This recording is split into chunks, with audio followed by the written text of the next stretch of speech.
कथिए आवेले राजा दशरथ हो कथी भरत भुआर। कथिए आवेले राजा दशरथ हो कथी भरत भुआर। कथी के पलकिए चतुर गुण हो कथी आवसु भागवान। कथी के पलकिया चतुर गुण हो कथी आवसु भागवान। कथी के पलकिया चतुर गुण हो कथी आवसु भागवान। हाथी चढ़ी आवेले राजा दशरथ हो घोड़ा भरत भुआर। हाथी चढ़ी आवेले राजा दशरथ हो घोड़ा भरत भुआर। सोने के पलकिया चतुर गुण हो रंथ आवसु भागवान। सोने के पलकिया चतुर गुण हो रंथ आवसु भागवान।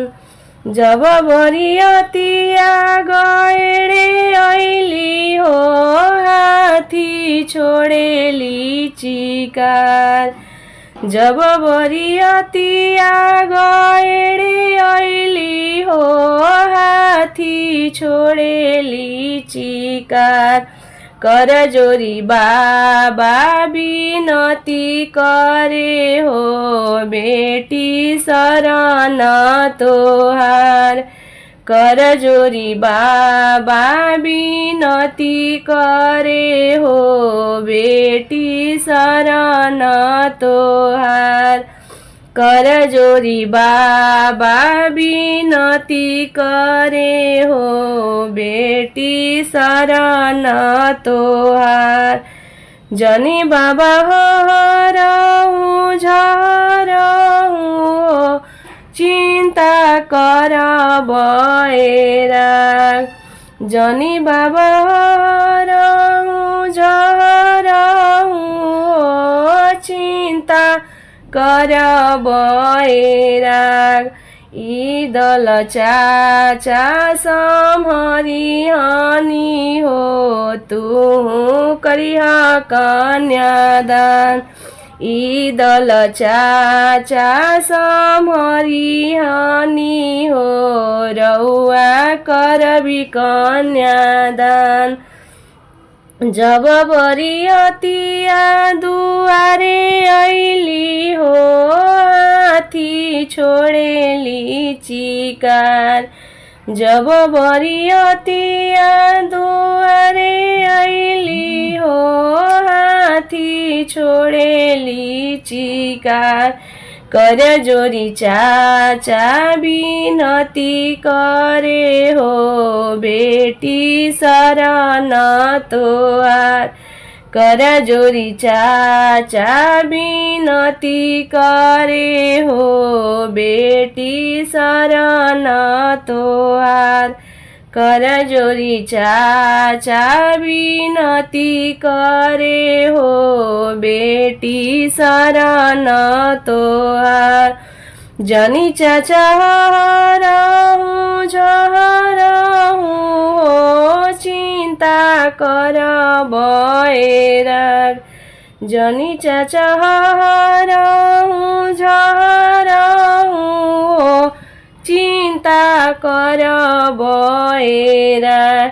जनी चाचा हरहु झरहु हो चिंता कर बएरा। ई दल भैया सम्हरी हनी हो रउआ करबी कन्यादान। ई दल भैया सम्हरी हनी हो रउआ करबी कन्यादान। यी दल भैया सम्हरी हेनु हो रौआ करबी कन्यादान। जब बरियतिया माडो आइली हो हाथी छोडेली चिकार। जब बरियतिया माडो आइली हो हाथी छोडेली चिकार।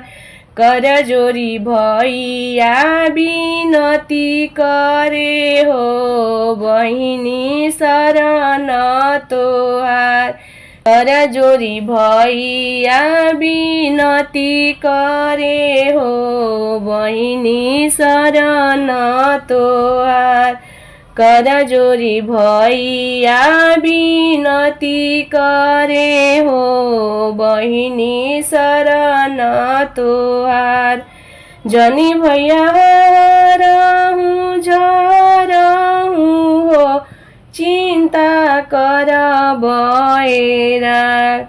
जनी भैया हरहूँ झरहूँ हो चिंता कर बएरा।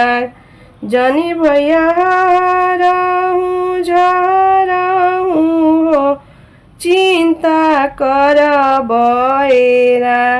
यी दल नगर सम्हरी हेनु हो रौआ लौआ मेरा। यी दल नगर सम्हरी हेनु हो रौआ लौआ मेरा। यी दल नगर सम्हरी हेनु